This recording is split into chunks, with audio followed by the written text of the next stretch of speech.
Hello, my dear kids. How are you all? I hope you all are doing good. So, here I welcome you all in your SST class. In this class, we will move on chapter number 16 of your book, and the name of the chapter is the United Nations. Yes, this chapter is the United Nations chapter. So, what this chapter all about? We will see. Okay, I give you a short summary of this chapter. First of all, my dear kids, we will see United Nation. What is United Nation? United Nation क्या है? How they form? Why they form? And what are their organs? United Nations के कौन कौन से organs है? 4-5 organs important है जो हम पढ़ेंगे इसमें. और उनके रोल क्या है? जो इन ऑर्गन्स है, हमने जनरल असेंबली सुना है, सिक्योरिटी काउंसिल सुना है ना, just international Court of justice सुना है, ये सब ऑर्गन है यूनाइटेड नेशन के. तो इनका क्या रोल है?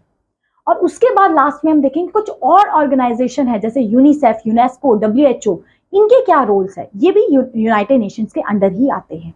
सो इन सब के क्या रोल्स है and why to make United Nation, हम यूनाइटेड नेशन बना क्यों है, ये भी देखेंगे. Okay, so let's start our chapter, let's start our class. Chapter number 16 and the name of the chapter is the United Nation. So United Nation आपका chapter का नाम है. So let's start our class. The world saw two world wars in the first half of 20th century. These wars caused a huge destruction to mankind and surrounding. The First World War fought between 1914 to 1918 and the Second World War between 1930 to 1945. हमारी country ने 20th century में 2 world wars देखी है. The League of Nation is an organization form in 1920 after the first world war could not succeed in checking the war for long term. देखिए, first world war के बाद league of nation बनाया गया. ये organisation, इसका काम था कि आगे कोई वॉर ना हो, बट ये ऑर्गेनाइजेशन फेल होती है क्योंकि नेक्स्ट वर्ल्ड वॉर हो जाता है, सेकेंड वर्ल्ड वॉर, इसलिए लीग ऑफ नेशन खत्म हो जाती है उसी टाइम पे. क्योंकि देखिए, आपका रोल था वॉर ना हो रोकना. अगर वॉर हो गई तो ये ऑर्गेनाइजेशन मींस ठीक से काम नहीं कर रही थी, तो इसको बंद हो गई है. फिर the second world war was found between the axis power Italy, Germany, Japan and the allies Britain, France, USA and USSR थे. 2 अलायंसेस थे, यूएसएसआर और वी कैन से जर्मनी. इनके बीच मेन थी लड़ाई. ठीक है. The destruction caused by the second world war was once again compiled the world power to form an organization to stop. Second world war के बाद बहुत सारा डिस्ट्रक्शन होता है, बहुत सारी तबाही होती है. उसके बाद वहां पे लोगों को लगा कि नहीं, हमें कोई ऐसी ऑर्गेनाइजेशन बनानी होगी कि इन फ्यूचर वर्ल्ड वॉर 3, 4, 5 ना हो पाए. 1 एंड 2 तो हो गया, बट आगे ना हो पाए. इससे वर्ल्ड वॉर 2 के बाद हमारी यूनाइटेड नेशन आती है पिक्चर में. इसका काम यही है. देखिए, अब पूरा चैप्टर पढ़ लेंगे. इसका काम यही है, international peace, promote international peace, solve disputes between the countries and all these things. ठीक है. The UN Charter Act पास होता है. The term United Nations was originally used in 1942 for those who united against the Axis power in the Second World War. Later, the term was used for the International Peacekeeping Organization. इसको क्या बोला गया कि ये peace keeping nation है. जो भी इसके एक्ट में आएगा, जो भी इसके अंदर आएगा यूनाइटेड नेशन के अंदर, मतलब वो कंट्रीज ऐसी है जो पीस पे भरोसा रखती है, शांति पे, ना कि वॉर पे. This peace keeping organisation came into existence on 24th of October 1945 under the name of United nation organisation. So जब ये बनी थी, इसका पूरा नाम था यूनाइटेड नेशन ऑर्गेनाइजेशन, UNO. 1945 में बनी थी ना, तब इसका नाम था UNO. और 1945 में क्यों बनी? फर्स्ट वर्ल्ड वॉर के बाद ही बनी है ये, क्योंकि हमने देखा 1939 से लेकर 1945 तक वर्ल्ड वॉर 2 था. इसी के बाद यूनाइटेड नेशन फॉर्म में आती है. ठीक है. Its headquarter in New York. इसका हेडक्वार्टर न्यूयॉर्क में है. The name united nation was coined by the Franklin D Roosevelt, the president of United state. तो यूनाइटेड स्टेट का जो प्रेसिडेंट था रोजवेल्ट, इन्होंने यूनाइटेड नेशन टर्म खोजा था, नाम दिया था. ठीक है. Originally, the UN Charter was signed by 50 members. India was one of them. Presently, there are 193 member countries. देखिए, स्टार्टिंग में जब 1945 में सिर्फ 50 कंट्रीज थे जिन्होंने इस एक्ट को साइन किया था. ये कंट्रीज जो थी ना, ये पीस पे भरोसा रखती थी. तो ये 50 कंट्रीज और आज के टाइम पे इसमें 193 countries are there in the part of UN. तो देखते हैं, now see what is the objective of UN. UN का ऑब्जेक्टिव क्या है, let's see. The main objective of UN are, सबसे इंपॉर्टेंट ऑब्जेक्टिव क्या है, to maintain world peace and security and develop good relationship between the countries. Countries के बीच में relation अच्छे हो, गुड रिलेशनशिप हो, ये मेन काम है। To act a common platform for harmonizing the activity of various nation for the attainment of the objective of UN. Means peaceful चीजों को, डिस्प्यूट सॉल्व करना, ये इंपॉर्टेंट इसके ऑब्जेक्टिव्स रहे हैं। Now see what is the aim of United Nation, to develop friendly relationship between the nations के बीच में फ्रेंडली रिलेशनशिप डेवलप करना, to work together to help people for live better life, अच्छी life लोग जी पाए वो, ठीक है, to eliminate poverty, diseases and illiteracy in the world, to stop environment destruction and encourage respect for each others right and freedom, शांति maintain करना, poverty ना हो, लिटरेसी लेके आना, है ना, लोगों की अपलिफ्टमेंट के लिए काम करना, एजुकेशन देना लोगों को, ये सब भी काम यूनाइटेड नेशन देखता है और करता है।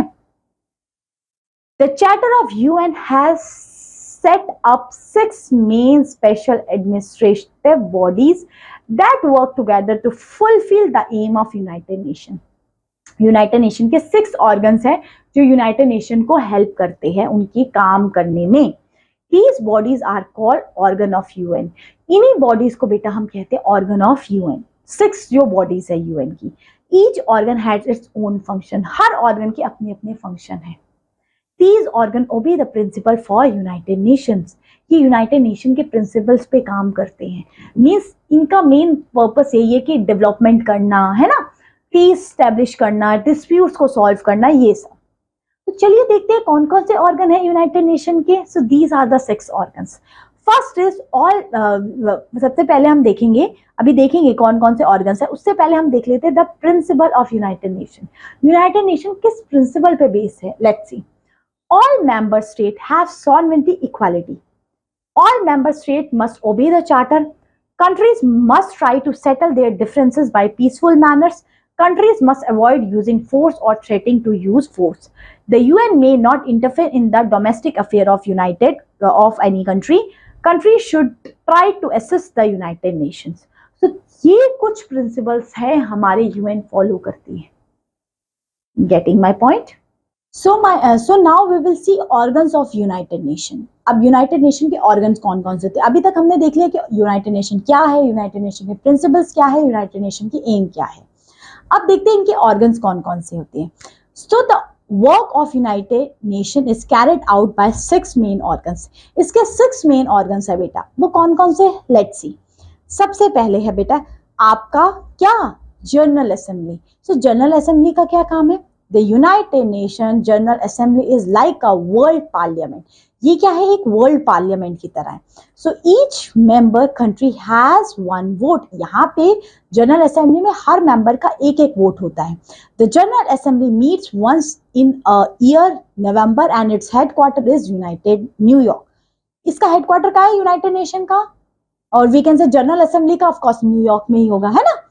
At the assembly meeting, the delegates from the nation discuss and debates topics such as how to avoid the spread of terrorism and other global issues.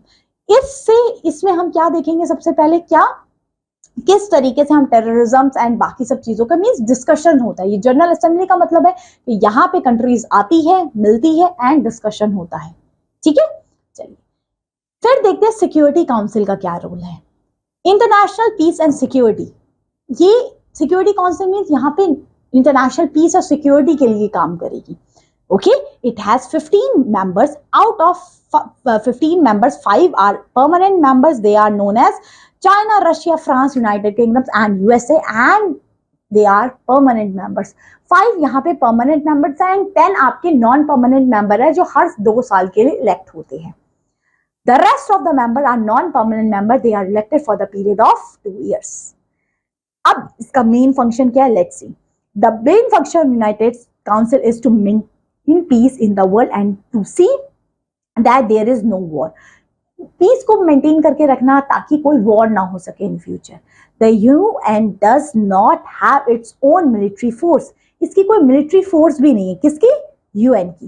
It asks the member country to spend army forces which are called peace keeping force. देखिए इसकी अपनी कोई force नहीं है, यहाँ countries के लोग आते हैं, हमारे इंडियन सोल्जर्स भी जाते हैं यूएन में पीस कीपिंग मिशन में, ठीक है। They have to send it whenever and wherever they require. Of course यहाँ के जो पीस कीपिंग फोर्स, इसको उन जगहों पे लेके जाया जाता है जहां पे वॉर की स्थिति है, जहां पे वॉर हो सकता है, तो यहाँ पे लेके जाया जाता है इनको, ठीक है, यहाँ पे सोल्जर्स को लेके जाया जाता है। That is thing, that much is clear, okay. Now we will see about Economic and Social Council. इसका क्या काम होता है? So the Economic and the Social Council conduct ECOSCO research on international social and economic matter as well as culture, education and health, etc. The member of Economic and Social Councils are elected by the General Assembly. So General Assemblies के द्वारा ही यहाँ पे members elect होते हैं। It aims of closing the gap of difference between the rich and the poor country. जो rich and poor country के बीच में जो gap है ना, इसको कम करना है, means society के लिए development, upliftment के लिए काम करती है ये organization. It provide direct funds to the country to in need. जहाँ पे countries को direct funds चाहिए, यहाँ पे funds provide करती है for their development. It also encourage rich countries to help the poor countries. ये कहती है कि जो rich countries है वो poor countries की help किया जाए। फिर आती है ट्रस्टीशिप काउंसिल। ट्रस्टीशिप काउंसिल का कोई रोल रहा नहीं है, ठीक है। The trusteeship council is least important in UN organ, ये सबसे कम इंपॉर्टेंट है यूएन ऑर्गन में। Its role to look after the colonies by making sure that there is treat properly and fairly and may become independent self-governing nation. However, these nowadays great colonies empire no longer exist, so there is no colonies left. So इसका भी कोई role नहीं है, क्योंकि अभी कोई colonies ही नहीं है तो वो किसकी प्रोटेक्शन करेगी। सो ये ट्रस्टीशिप काउंसिल भी अब एक तरीके से नहीं यूज होती है। तो 5 ही मेन ऑर्गन्स है जो यूएन के यूज होते हैं। Next we will see about the secretary. तो सेक्रेटरीज क्या क्या काम होता है, यहाँ पे सारे एडमिनिस्ट्रेटिव वर्क होते हैं यूएन के। So the secretary is very important organ. The head of secretary is called secretary general. He elect for the period of 5 years of term by the general assembly. जो general assembly में यहाँ पे जो secretary appoint होते हैं for the period of 5 years.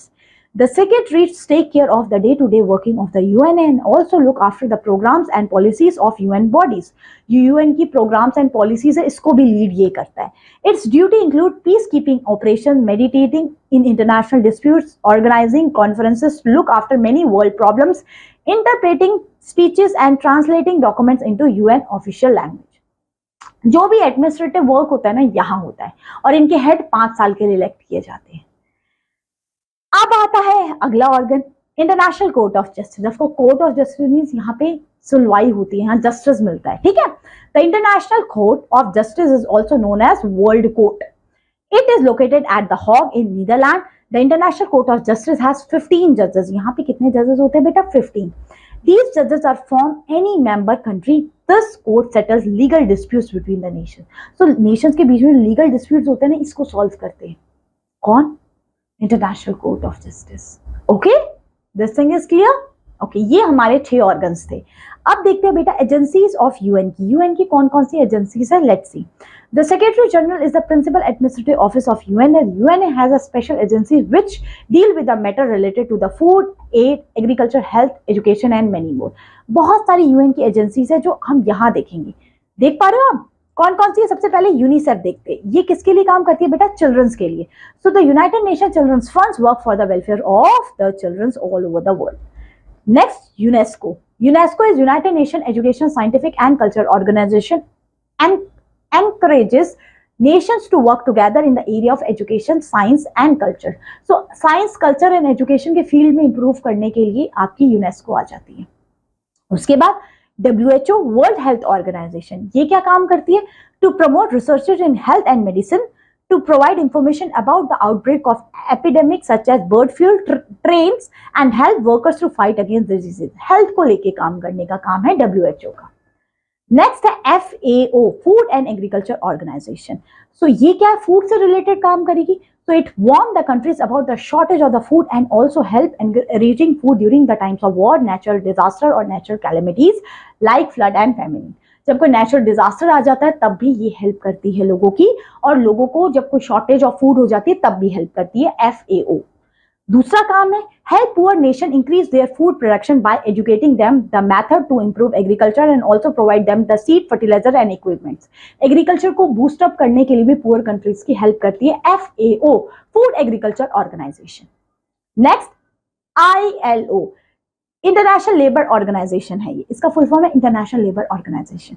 It help the working class by maintaining job and working standard employment opportunity and work related issue. Labours को लेके, work से रिलेटेड के सब में डिस्क्रिमिनेशन ना हो, सबको इक्वल ट्रीटमेंट दिया जाए काम काज में, ये सब का ध्यान करती है आपकी labour organization. So beside these agencies, UN has 6 major agencies जो अभी हमने पढ़ी, जिसमें हमने जनरल असेंबली से सेक्रेटरी और सिक्योरिटी काउंसिल ये सब थी, और उसके बावजूद ये भी कुछ ऑर्गेनाइजेशन जो अभी हमने पढ़ी, यूनिसेफ, यूनेस्को, WHO, ये भी UN की ही ऑर्गेनाइजेशन है। अब देखते हैं अचीवमेंट्स क्या रहा है UN का। The United Nations, the world organization, it has been successful in bringing peace in the world. It has solved many disputes between the member countries. In this way, war have been prevented. It works to bring about disarmament and shuts misuse of weapons of mass destruction. It is because of the efforts of UN that the world is moving towards the cooperation and development. ये UN की वजह से ये कि आज हमारा world cooperations and हमारे बीच में एक पीस सेटल्ड है, just because United nation of general assembly, इन्हीं की वजह से, UN की वजह से ही है। तो UN चैप्टर इज क्लियर, अच्छे से समझ में आया। Now see the question answers. First, UN charter is signed कब हुआ था? It's 24 October 1945। Vijay Lakshmi Pandit was president chairman of, इसकी थी ये यूनाइटेड नेशन जनरल असेंबली की। Next, united nation was form during the second world war के बाद बना गया था। The name united nation was first use by, कहां पे, किसने यूज किया था सबसे पहले? ऑप्शन बी, रूजवेल्ट ने। Now it's time for MCQ। The fill in the blank is the head of UN secretary. क्या है? Secretariat बोलते हैं उसको। Second, the fill in the blank is not a function anymore. Trusteeship Council is not working nowadays. Okay? Next, the United Nations Security Council has 5 permanent members. The United Nations General Assembly is like a main organ of UN. Okay? Next. The UN Charter was signed by, कितने लोगों ने sign किया था? 50 nation ने उस time पे, है ना। चलिए, अब इसका full form, world health organisation, international monetary fund, united nation education science culture organisation, united nation children emergency fund, and इसका फुल फॉर्म अब आप बताएंगे। होमवर्क नोट करिए जल्दी, आज का होमवर्क तो देना पड़ेगा। तो ये है 5th वाला, एंड FAO तो पढ़ा था, food and agriculture organisation. Clear, full form याद होने चाहिए, इंपॉर्टेंट होते हैं ये, ठीक है। चलिए, सब क्वेश्चन आंसर्स आते हैं अब। What is the full form of UNESCO, united nation education scientific culture organisation? Explain any 4 specialist agency of UN। अब ये स्पेशली एजेंसीज आप बता देंगे कौन कौन सी है? यूनिसेफ, यूनेस्को, WHO, FAO, ये सब के बारे में आप बता देंगे, हमने पढ़ा है अभी, बिल्कुल। What is the aim and objective of UN? ये भी आप बता देंगे। Aim and objective, international peace maintain करके रखना, डिस्प्यूट्स को सॉल्व करना, this is the main aim of UN। What is the role of economic and social council का? To promote, we can say, एक हेल्दी सोसाइटी को development करना main aim है। और यूनाइटेड नेशन का भी एम हमें क्लियर है, अभी हमने पढ़ा। So best, that's is the chapter all about. I am hoping so this chapter is totally clear to you. Yes? So that's all, my dear kids, for this class. Thank you so much for watching this video. Have a good day. Bye bye.